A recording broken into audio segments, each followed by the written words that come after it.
Sir, ഞാൻ 2023-2024 ധനാഭ്യർത്ഥനകളെ പൂർണ്ണമായും പിന്തുണയ്ക്കുകയാണ്.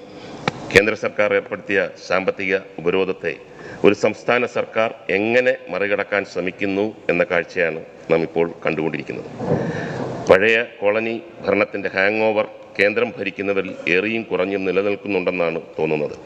കേന്ദ്രത്തിൻ്റെ കോളനി ഭരണത്തിന് കീഴിൽ മുട്ടിലിഴയുന്ന ഒരു നാട്ടുരാജ്യം മാത്രമായി സംസ്ഥാനത്തെ കാണാൻ ശ്രമിക്കുന്നത് കൊണ്ടാണല്ലോ സംസ്ഥാനത്തിന് ലഭിക്കേണ്ട കേന്ദ്ര വിഹിതത്തിൽ 57,000 കോടിയുടെ വെട്ടിക്കുറവ് വരുത്തിയിരിക്കുന്നത്. കേന്ദ്രം പിരിച്ചെടുക്കുന്ന നികുതിയിൽ നിന്നും കേരളത്തിന് അവകാശപ്പെട്ട നികുതി വിഹിതം വെട്ടിക്കുറയ്ക്കുന്നതും ഈ കോളനി ഭരണ സംസ്കാരം ചിലരിൽ നിലനിൽക്കുന്നുകൊണ്ടാണല്ലോ.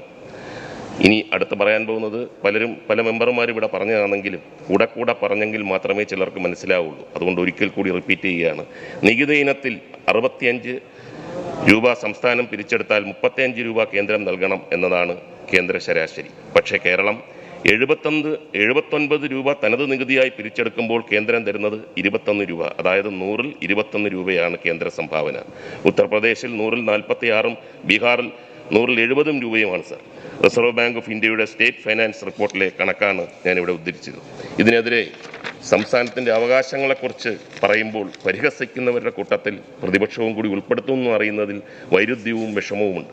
സർ, ആദരണീയനായ കഥാകാരൻ ശ്രീ ടി പത്മനാഭൻ്റെ ഒരു പുസ്തകത്തിൻ്റെ ശീർഷകം അവർ പാട്ടുപാടി നമ്മൾ പള്ളി പൊളിച്ചു എന്നതാണ്.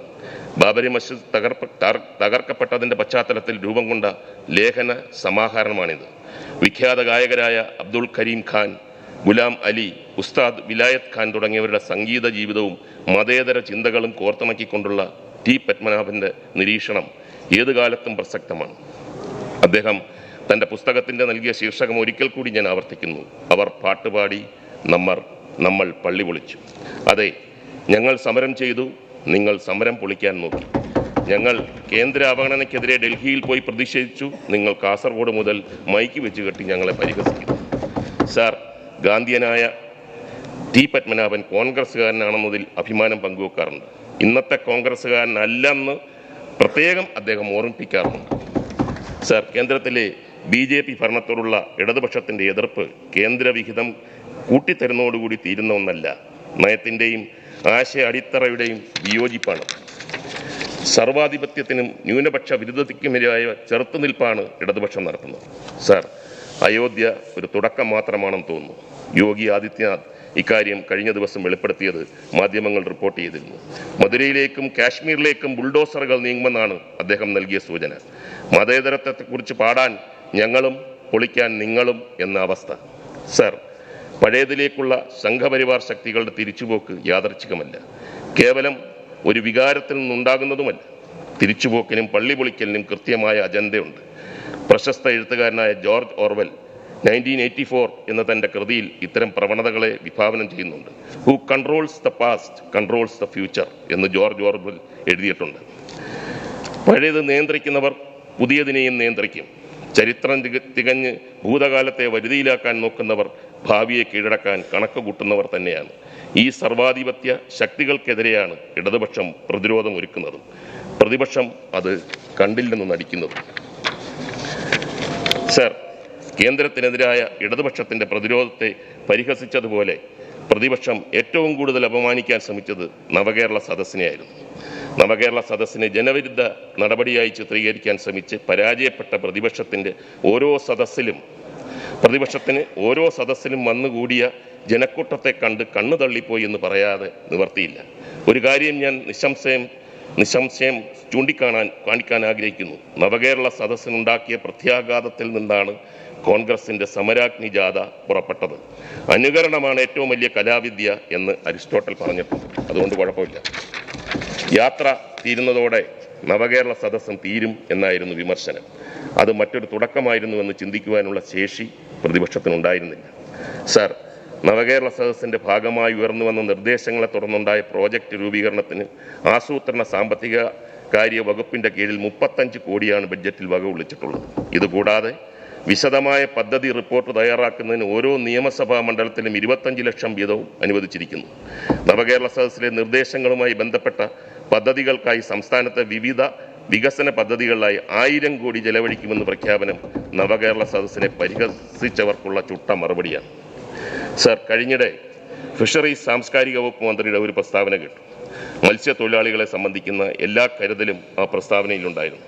കടലിൽ പോകുന്ന മത്സ്യത്തൊഴിലാളികൾ ഏത് സാഹചര്യത്തിൽ മരണപ്പെട്ടാലും 5 ലക്ഷം രൂപ നൽകുമെന്ന പ്രഖ്യാപനമായിരുന്നു അത്. മത്സ്യബന്ധനത്തിൽ ഏർപ്പെട്ടിരിക്കെ ഒരു തൊഴിലാളി ഹൃദയസ്തംഭനം മൂലം മരണപ്പെട്ടാൽ ഇൻഷുറൻസ് പരിരക്ഷ ലഭിക്കാത്ത സാഹചര്യമാണ് നിലവിലുള്ളത്. ഹൃദയശൂന്യമായ ഈ നടപടിയെ മറികടക്കാനുള്ള ഇച്ഛാശക്തിയാണ് മന്ത്രി സജി ചെറിയാന്റെ പ്രഖ്യാപനം. ഇടതുപക്ഷത്തിന്റെ മനുഷ്യപക്ഷമാണ് ഓരോ വകുപ്പുമെന്ന് ഈ പ്രഖ്യാപനം തെളിയിക്കുന്നു. സർ, കോൺഗ്രസിന്റെ കാസർഗോഡ് നിന്ന് ആരംഭിച്ച ജാഥയെ പറ്റി ഒരു രാഷ്ട്രീയ നിരീക്ഷണം വായിച്ചു. സമരവുമില്ല, അഗ്നിയുമില്ല. ആ പാർട്ടിക്കാരുടെ സമുന്നതനായ നേതാവ് ഇപ്പോൾ രാജ്യത്തുടനീളം യാത്രയിലാണ്. അദ്ദേഹം യാത്ര ചെയ്ത് ചെല്ലുന്നിടത്തെല്ലാം സ്വന്തം പാളയത്തിൽ പട, പിളർപ്പ്, അതെല്ലാം ഇന്ന് നമ്മളിവിടെ ചർച്ച ചെയ്താണ്. കാസർഗോഡ് നിന്ന് ആരംഭിച്ച യാത്രയ്ക്കും ആ ഗതി വരാതിരിക്കട്ടെ. കാരണം നിങ്ങളെ ഞങ്ങൾക്ക് ആവശ്യമുണ്ട്. സർ, പണ്ടൊരു വനത്തിൽ കരുത്തുള്ള ഒരു വൃക്ഷം തലയെടുപ്പോടെ നിന്നിരുന്നു. അതുവഴി വന്ന ഒരു മാന്ത്രികൻ ആ വൃക്ഷത്തെ ഒരു വയലിനാക്കി മാറ്റി കൊട്ടാരത്തിലെത്തിച്ചു. വളരെ കാലം വയലിൻ വെറുതെ കിടന്നു. ആർക്കും ആ വയലിൽ ഒരു സ്വരം പോലും ഉയർത്താനായില്ല. വയലിൻ ഒരു സംഗീത വിദ്വാനും വഴിപ്പെട്ടില്ല. അങ്ങനെയിരിക്കെ അപ്രതീക്ഷിതമായ ഒരു ഗായകൻ കൊട്ടാരത്തിലെത്തി. പഴയ വയലിൻ അദ്ദേഹം ശ്രദ്ധയിലും വന്നു. ഗായകൻ അതിനെ ഒന്ന് തലോടി. വയലിൽ അദ്ദേഹം രാഗങ്ങൾ വായിക്കാൻ തുടങ്ങി. അസാധാരണവും അത്യപൂർവമായ സ്വരമാധുരിയിൽ കൊട്ടാരവും ജനങ്ങളും പ്രകമ്പനം കൊണ്ടു. വയലിൻ എങ്ങനെ വഴിപ്പെട്ടു എന്ന ചോദ്യത്തിന് ആ ഗായകൻ ഇങ്ങനെ മറുപടി പറഞ്ഞു: ഒരു വൃക്ഷം അനുഭവിച്ചിട്ടുള്ള ഋതുഭേദങ്ങളുടെ സ്വരമാണ്, വസന്തരാഗമാണ് ഞാൻ മീട്ടിയത്. സർ, നമ്മുടെ രാജ്യം എന്ന വയലിൻ ഒരു സ്വരവും കേൾപ്പിക്കാതെ തുരുമ്പെടുത്തിരിക്കുകയാണ്. ഋതുഭേദങ്ങളാകുന്ന ബഹുസ്വരതയുടെ ജനാധിപത്യത്തിൻ്റെ സ്വരം മീട്ടാൻ അറിയാവുന്ന ഗായകരില്ല. ഉള്ളവർക്ക് ജാതി മന്ത്രമേ അറിയൂ. സർ, ഡൽഹിയിൽ ഇടതുപക്ഷം നടത്തിയ ചെറുത്തുനിൽപ്പിനെ പറ്റി ഒരു വാക്കുകൂടി പറയാനുണ്ട്. ജന്തർ മന്ദർ എന്നൊക്കെ സത്യസന്ധമായി പറഞ്ഞാൽ ഞാൻ കേട്ടിട്ടേ ഉള്ളൂ. എന്നാൽ അവിടെ ഒരു പ്ലക്കാർഡും പിടിച്ചുകൊണ്ട് കേരളത്തിന് വേണ്ടി ഒരു സമരത്തിൽ പങ്കെടുക്കുവാനുള്ള ഒരു മഹാഭാഗ്യം എനിക്ക് ലഭിച്ചു. അവിടെ ഗാലറിയിലിരുന്നപ്പോൾ പെട്ടെന്ന് ഞാൻ കണ്ട പഴയ ഒരു മണിരത്നം ചിത്രത്തിൻ്റെ ഒരു രംഗമാണ് എനിക്ക് ഓർമ്മ വന്നത്.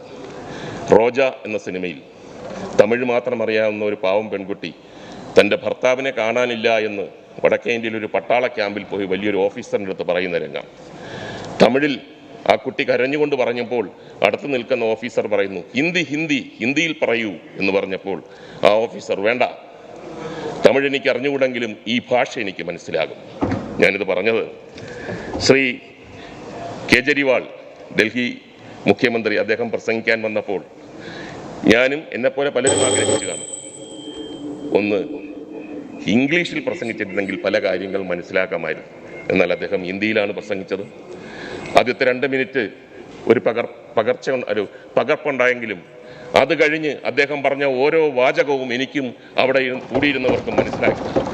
ഫെഡറലിസത്തിനെ കുറിച്ചും മതേതരത്വത്തെക്കുറിച്ചുമൊക്കെ അദ്ദേഹം പറഞ്ഞപ്പോൾ ഞങ്ങൾ കൈയടിച്ചു. പിന്നീട് വന്ന പഞ്ചാബ് മുഖ്യമന്ത്രിയാണെങ്കിലും ഫറൂഖ് അബ്ദുള്ള ആണെങ്കിലും കപിൽ സിബൽ ആണെങ്കിലും തമിഴ്നാട് മുഖ്യമന്ത്രി സ്റ്റാലിൻ ആണെങ്കിലും ഒക്കെ അവരവരുടെ ഭാഷയിൽ പറഞ്ഞപ്പോൾ അതെല്ലാം ഞങ്ങൾക്ക് മലയാളം പോലെ മനസ്സിലായി. സാർ, ഹൃദയത്തിന്റെ ഭാഷയായിരുന്നു. അതുകൊണ്ടാണ് നമുക്കെല്ലാം മനസ്സിലായത്. തെക്കേ ഇന്ത്യയിലെ ഈ കൊച്ചു സംസ്ഥാനം ഇന്ത്യയുടെ ഹൃദയഭൂമിയിൽ ഒരു പുതിയ തുടക്കം കുറിച്ചിരിക്കുന്നു. സാർ, ഭാഷയ്ക്കതീതമായ ജനാധിപത്യത്തിനായുള്ള മുറവിളി. സമയം കഴിഞ്ഞു. തീരത്തില്ല പുതിയ കഥ. ഇത് പറഞ്ഞുകൊണ്ട് ഒരിക്കൽ കൂടി ഞാൻ ഈ ഉപധന അഭ്യർത്ഥനകളെ പിന്തുണച്ചുകൊണ്ട് എൻ്റെ വാക്കുകൾ ഉപസംഹരിക്കും.